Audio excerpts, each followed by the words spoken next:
Hey everyone, Gary Humble with Tennessee Stands, and today lots of things happening in the legislature. And as you know, you've been following Tennessee Stands. We're working on several issues, ranging from election integrity to medical freedom to what's going on in our education system. But today, I want to talk about a bill, HB 1890, which has to do with the governor's plan of creating agricultural easements here in Tennessee, and we'll have some clips later on. The stated intention is to preserve farmland here in Tennessee. The stated goal is that this is for the Tennessee small farmer. But I want to bring on today Margaret Byfield. She is the executive director of American Stewards out of, I believe, am I right, Georgetown, Texas? Is that right? Correct. Yeah. Yeah, beautiful. I actually used to live in North Texas, and I've been to Oh, Georgetown a good many times. It's a beautiful area down there. Welcome. Thank you so much for joining us today, because everything that I've learned so far, by the way, about conservation easements, the Biden 3030 agenda, these things called NACs, natural asset companies, all of these things are completely brand new to me, and a lot of which I've learned from the information that you're providing on American Steward. So first of all, thank you for that. Thank you for your work there. And want to give you an opportunity to sort of open up and explain what is the Biden 3030 agenda. First off, why should we be paying attention to that here in Tennessee? yeah. The 30 by 30 agenda was initiated by President Biden 6 days into his office, into his first term, and it's an international agenda. That's the first thing to understand about 30 by 30. It's an international agenda to permanently protect 30% of the world's land and oceans. Now, it's actually been moving in other nations, and it wasn't until Biden was elected that the environmentalists were able to get this agenda going here in America, largely because we own the land in America. So it was easier to do in nations where the kings own the land or the governments own the land. But here in America, 60% of the land is still owned by the private landowners. So we still have some sense of control over our government, which makes it very difficult to impose a mandate to protect 30% of our land, which means, under their definition, means no use, so no productive use. Ultimately, the agenda is to have people completely off, so no recreation. This is land that is intended to be set aside for nature.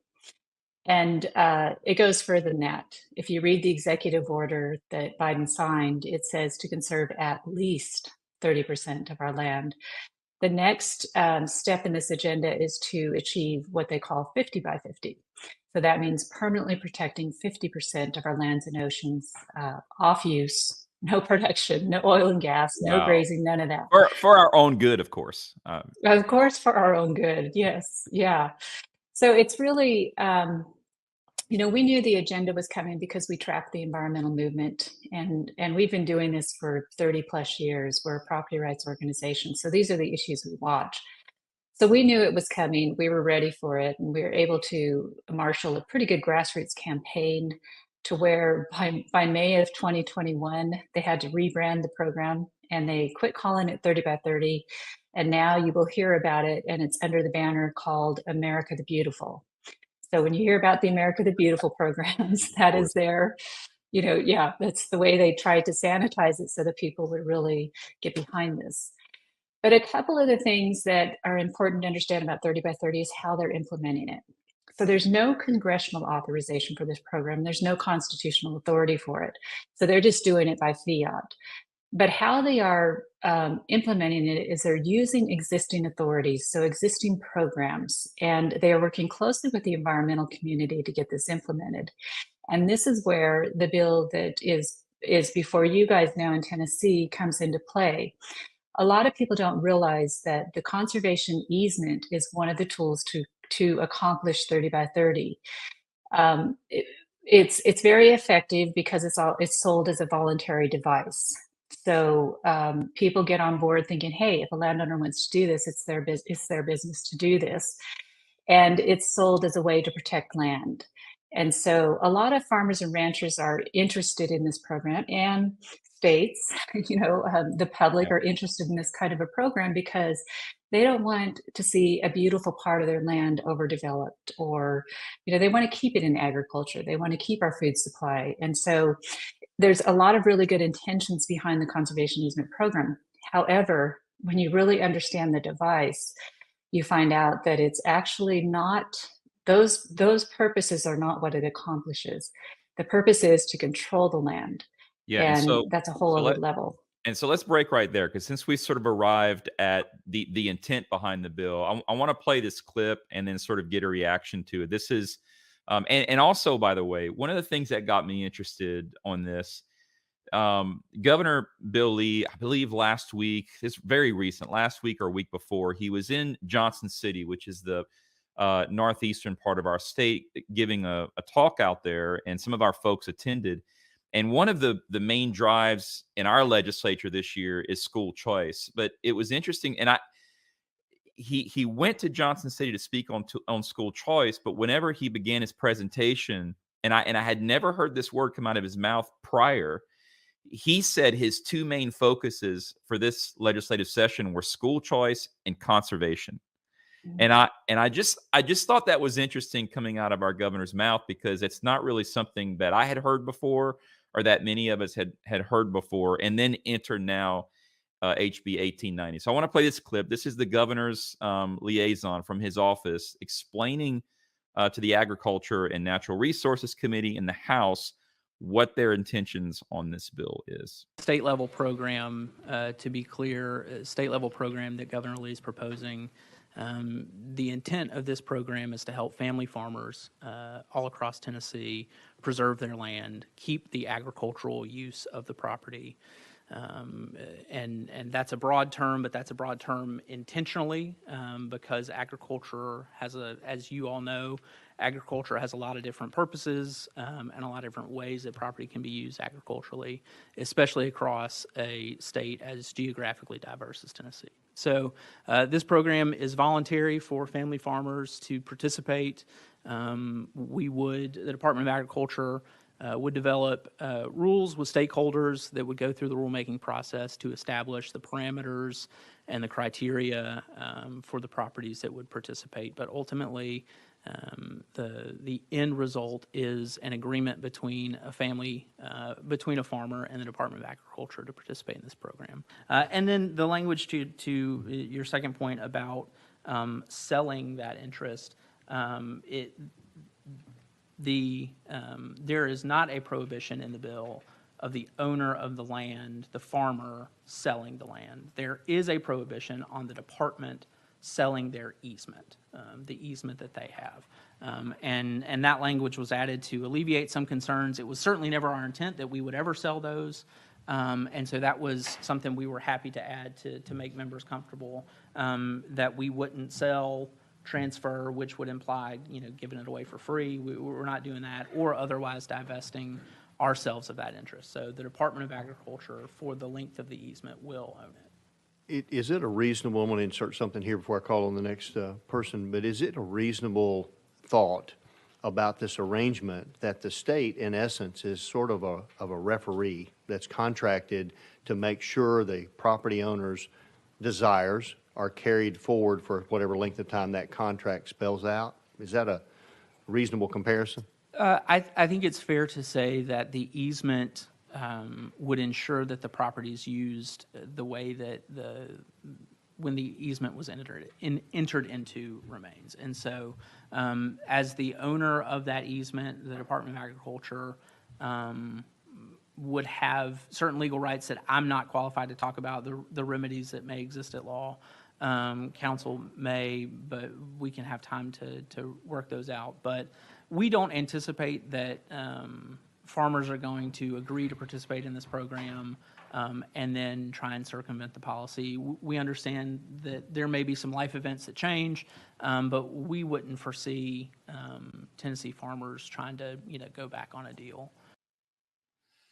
So I'm sure you have some things to add, but a couple of things to point out. For one, as you say, they wanted to make sure that this is a voluntary program, so we heard that word. But the other thing that was interesting too, because in some of the advocacy we've put forward, of course, there was an initial concern. I mean, you can speak much better to this. I know there was an SEC vote that happened in January in terms of natural asset companies, and so there were concerns about the state creating these easements and having the ability to divest, as he said, or sell off an interest in those easements to perhaps to corporations or other entities. And so the bill's been amended to state that the state of Tennessee cannot, it would be unlawful for it to divest in those interests or to have a corporation or anyone else come into those easements. But then the thing that gets me, and I guess what I want to understand, he's pitching this as a way to preserve the land and its use for the small farmer. And I'm confused. In terms of private property, can't the small farmer do that already? And that's a struggle I'm having with the entire easement conversation. Is what is it that the state is what rights, what benefit is the state providing outside of the tax benefit that the property owner cannot already do right now? You nailed it. That's exactly right. If a landowner wants to protect their land and keep it out of development, there's other tools they can use. What happens when the conservation easement is placed on that land is the easement holder becomes the dominant holder of that land. So and then the easement, the landowner becomes the servient estate, and that language is right in that bill where it talks about the servient estate. So what happens when you sign a conservation easement is the landowner is selling their development right. So they are selling the development right to a land trust, or in this case, the state, or in other cases, the federal government. And that land trust or the state now controls the conservation purpose, and it has the right to develop that. It has just sold that right to develop to the land trust or the state. And so when you sign the contract, there's a couple things that happen. Number one, you are giving up control of your land. So one of the key fundamental tenets of private property is control. If you don't control your land, you may be able to pay the taxes, you may hold the note and the title, but it's no longer private property. Control is key to private property ownership. So that you have now sold to the state in a conservation easement. They now control the conservation purpose, which then dictates what's going to take place on the land. Now, there's also a baseline report that is written, which is there in part to protect the conservation purpose, to make sure that's not violated, and also to ensure that the landowner can continue doing what they're doing today. So if you're in agriculture and you sign the conservation easement, they will write up the baseline report, which needs to include in it everything you do on that property today. And you need to think ahead, things like, do I want to have the opportunity to build a second house if my kid wants to come back and live here? You've got to write that into that contract then. That's got to be in there. Anything you can anticipate you might want to do differently with the land in the future needs to be written into that contract. Otherwise, I suppose at some point in the future, you would have to go back to the state, the easement holder, to get permission, I guess, to change that agreement, for whatever you wanted to do on your property. Okay, but those agreements are rarely ever changed because it becomes there's a public benefit in it, especially with the state funding or federal funding into it. And because you take the tax deduction, which is approved by the IRS, there's a third party right of enforcement. So there are states like in California where an environmental group, where you have the landowner and the land trust, they agree to make a change to that contract. And a third party comes in and sues to enforce that original contract. Wow. And they have been successful. So there's a lot of things about conservation easements. There's a lot of things that landowners just are never told. One of the things that landowners believe is that these lands then will never be developed. They are protecting them forever because these are sold in perpetuity. Which is the purpose of this measure, is to preserve the agricultural use of the land in perpetuity, I'm guessing. Right. And so it's sold in perpetuity, but any piece of land in America can be condemned for a public purpose. So let's say the politics in Tennessee change, and the new governor decides that solar farms or wind farms are necessary, and therefore they're a public purpose. And so those lands with a conservation easement can be condemned for that purpose. So you don't escape that. The other thing to understand about the conservation easement is that the contracts that I've read, there's usually a couple paragraphs of what is the conservation purpose. So that's the controlling aspect of the land from then on. And then there's pages, literally pages, 12, 13, 14 pages of the restrictions on the landowners. So you need to understand when you sell the conservation easement, you're selling control to the one who is holding the land, the easement. And you, the landowner, are the one with all the restrictions. You are the one who is told you can't develop this. You are the one who they enforce and make sure you don't develop this. So that's why we tell people, yes, it's your right to sign a conservation easement. Just understand that when you do, it's no longer private property So because you again, no longer control it. again, the stated benefit to the small farmer that's going to elect to have this easement placed on their private property. What's the end of the benefit they're receiving? I mean, some sort of tax subsidy. I mean, is that Right. so? Yeah. So they're giving up all of these future rights for a tax subsidy. I mean, is that essentially what's happening? Yeah. That's pretty much it. They can either take an income tax deduction or an estate tax deduction. But you have to realize that doesn't transfer to the next generation. The one tax benefit that will is the land will be devalued. So the taxes on it will be less because your most, usually the most, the best part of that, or the what's the term I'm looking for? The most profitable part of that land right is that development right. And so Sure. your taxes will go down because the value of your property has gone down. But then here's the other thing, the ripple effect of that. If you're putting conservation easements in, or there's lots of conservation easements going in your county now has to make up that tax base, the revenue, in other ways by either increasing taxes on the other landowners or finding another way to tax the people. So it increases the tax pressure on others. And at the same time, your county's sitting there trying to figure out, okay, well, and then along with it, most of the time that also means your land is less productive.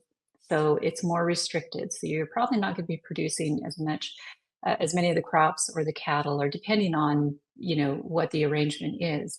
But your production isn't going to go up. Now It's not going to increase. there are different types of conservation easements. This in particular in Tennessee, they're looking at creating an agricultural easement. How many states do you know of across the U.S. right now have put a program like this in place for preserving agricultural use? I don't know that I have a number, but there is a federal program for this. So there's the Agriculture Conservation Easement Program that it comes out of the USDA NRCS. And that's been around for a long time. And in fact, as we've looked at the language of this bill, that's been one of our concerns, because this state funding that comes through this bill could be used as the matching grant funding for the federal conservation easement program. And it very likely will be, because it would be a 50% match. Yeah, they're The federal government would put in. they're swearing, and I think it might be in this next clip. They're swearing in testimony that this does not introduce federal dollars, and that this in no way is entangled with the federal government.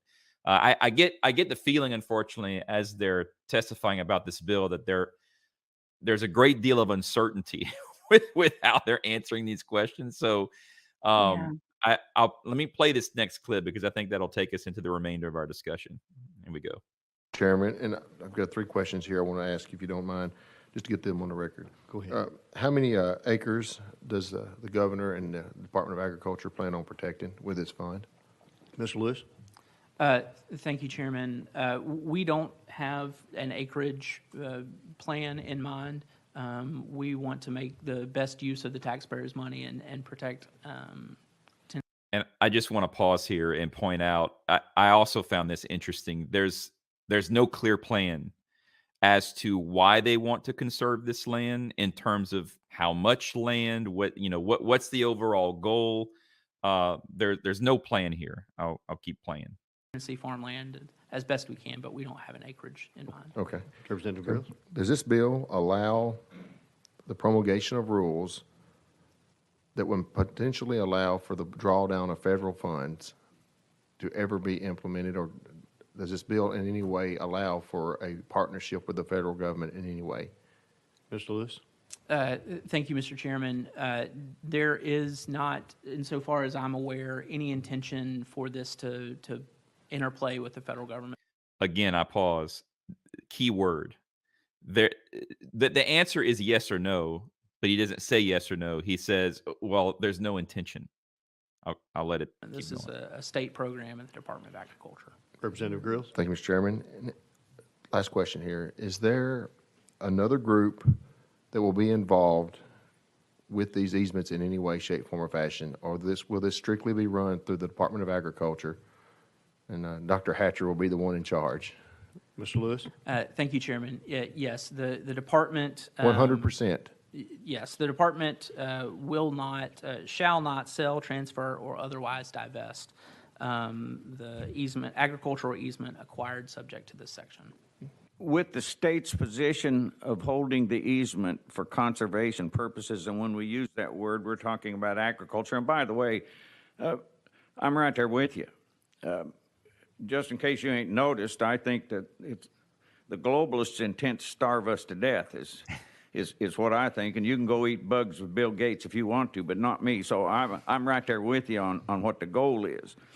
But could holding the easement for conservation purposes, are we in any position where the state could come in 5 years from now and say on 10 acres of your land, since we hold the easement, we're going to put up solar panels and there's absolutely nothing you can do about it? Does the state have that kind of authority under this bill? Mr. Lewis? Thank you, Mr. Chairman. No, sir. Okay, let's say a farmer's growing soybeans and corn. And as you enter into this agreement at the beginning, 5 years from now, he decides that soybeans doesn't pay and corn doesn't pay, and he's going to raise hogs and cattle. Can he do that without getting permission? Mr. Lewis? I will defer to my agricultural friends, but those all seem like agricultural purposes to me. Thank you, Chairman. Our intentions are for the farmer, the landowner, to continue the ag production on that land as they wish, as long as it stays in ag production. Representative Hosey? So he doesn't have to get permission to do anything on this land. He owns the land. The taxpayer's paying him money to keep the land and do agriculture things, but it doesn't matter what agriculture it is. He doesn't have to get permission from anybody to do anything he wants to. That's our intentions, yes, sir. Is that correct? Okay. So control of the property, which in most conservation easements, you have the property owner, but he doesn't control it. But in this case, the state really doesn't have control of the property. Is that a fair statement? Mr. Lewis? That's correct. That'd be a great thing to put in an amendment.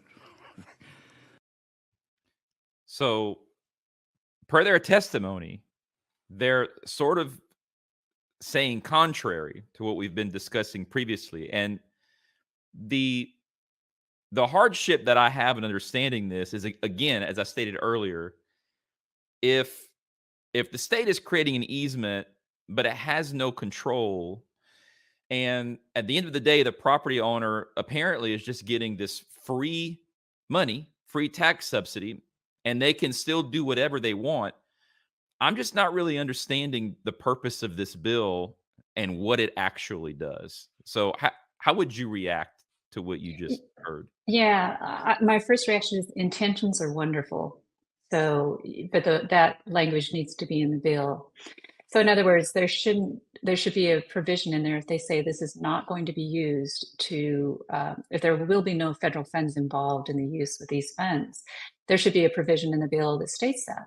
It says these funds cannot be used for any projects that involve federal funding. That's really easy to cure. If that's their intention, very easy to cure in this bill. A couple of the other things that they were talking about, the whole nature of the conservation easement is it transfers control to the land trust. So when they say our intention is that it will always be in agriculture, that's a great intention.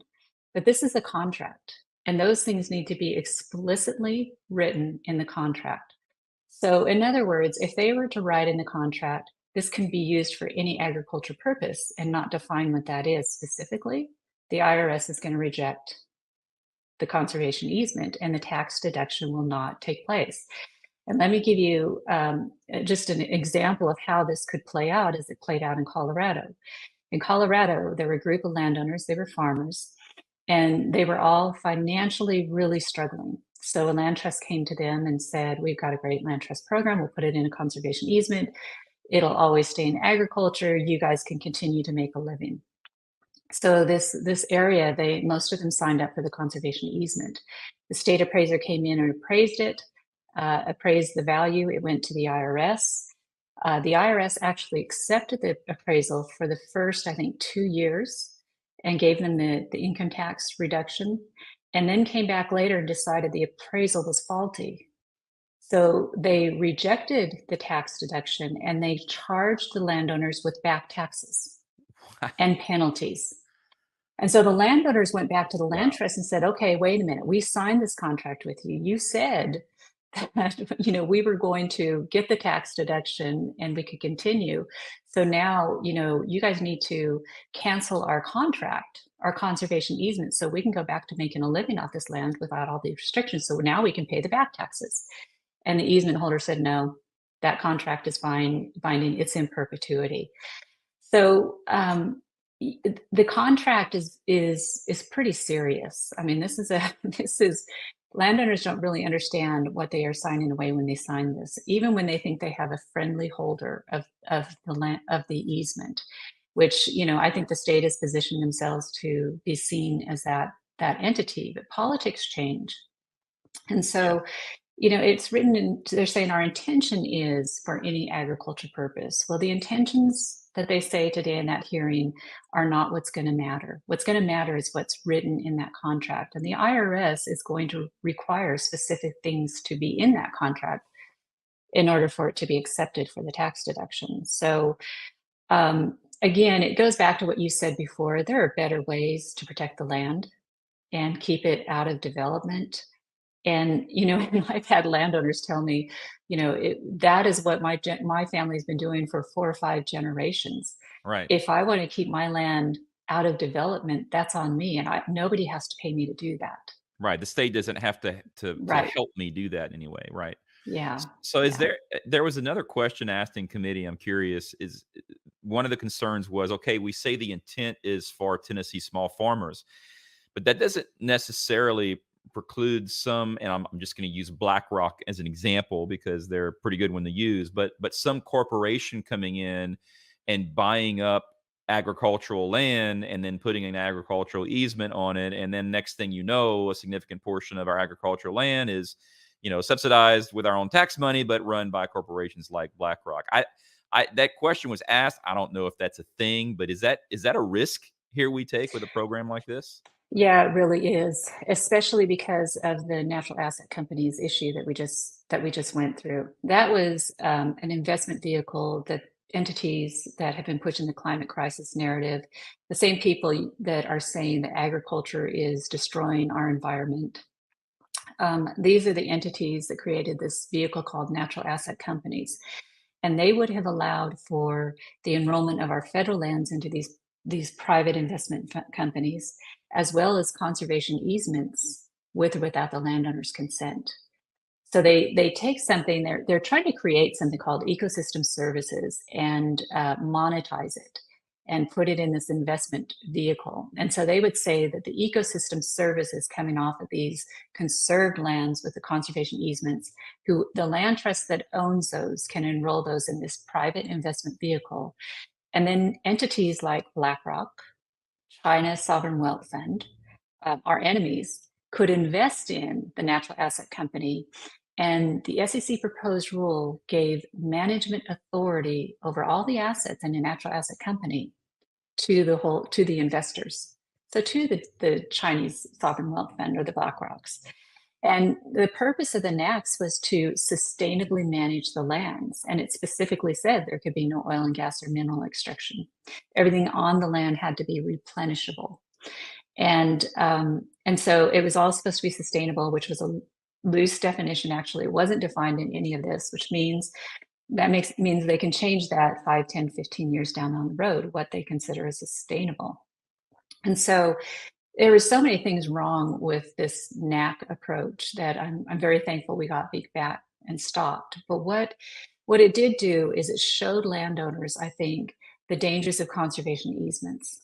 That this really is, it sounds good on the surface, but when you really look at the contracts and what commitments the landowners are making and the restrictions that are placed on them, it's not a good deal for landowners, and it erodes the property right. Which then erodes our ability to control our government. Right. So, hearing his testimony, I mean, he sounds very nice. Obviously, he spoke about a lot of good intentions, but at the end of the day, the landowner needs to be protected, and the language of this bill is not protecting the landowner. And as long as that conservation easement contract is involved, the relationship is already baked in. No matter how nice each party is or the intentions of each party, the state will have the dominant interest in that land in perpetuity from then on. The landowner will be the subservient estate. Yep. And despite the intentions, I have to say, in my mind, this smacks of, I'm sort of replaying Klaus Schwab's statement in my head. You will own nothing and be happy. Like, I know that's not a 1-to-1 ratio here, but it has that same sort of feeling as we're discussing this. I had another quick question that someone brought to my attention that I wanted to ask you about. Would an easement like this impact in any way the ability to hunt on some of this land throughout Tennessee? Is that? It depends on how it's written. I mean, they can write in it that hunting's allowed. But again, it's something you've got to put in that's got to be pretty specific, so that here's one of the problems when you deal with devices like this, where you're trying to create a land management program. That's really what you're doing when you do your baseline report for conservation easement. You're writing in how the land is going to be managed from here to eternity, I mean, in perpetuity. And any good resource manager or landowner knows they can probably make about a 5-year plan on what they're going to do with their land, and it's going to change a lot in that 5 years because nature changes. So it's really difficult to actually write into that plan all the things that you can foresee that you want to do with that land in the future, or the next generation wants to do with that land. And so that's one of the key problems. Like there was an area in Montana that I was up in there along the Yellowstone River, and the landowner that was taking me around pointed out that there's a lot of farming along the Yellowstone River that had been in that valley since people settled the valley. And 10 years prior, it was all flood irrigation. Now it was in the pivots. And they were conserving a lot of water, and they were better production, better for the land, all these great things. And he pointed out, he said, if these properties had been in conservation easements, they probably couldn't have put those pivots on. They would have had to stay in the flood irrigation. And so it's not good enough in a contract, an easement contract, to say, as long as it qualifies as agriculture, you can do it. Because anybody can define that in some way and differently. So those things have to be spelled out. And that's what's so troubling about these type of contracts that are in perpetuity. The conservation easement is the only device that violates a very old fundamental concept of law, which is that the dead hand cannot control the land. Representative Hull, I didn't play that, but he actually brought that up in committee. Yeah, and that's really important. I mean, we don't have a right. Morally, we do not have a right to tell the people who are living here after we're gone what they're going to do with the land. It's their responsibility. It's their right to decide. They need to look at society and the needs of humanity and, the stewardship of the resources and make that decision, because they're the ones here living. We're not. We've had our time. It's no longer our responsibility or our right to control those future generations. But the other part of great point. Yeah, the other part of this that is very troubling to us is that I think as a country we have forgotten why private property is so important. Our nation was founded on private property because our founders understood that if we, the people, were going to control and limit our government, then we, the people, had to own the land. Because land is it's not our right to free speech or to bear arms or freedom of religion. Those are rights on a piece of paper. They are absolutely vital to our constitutional freedoms. But how do we protect those?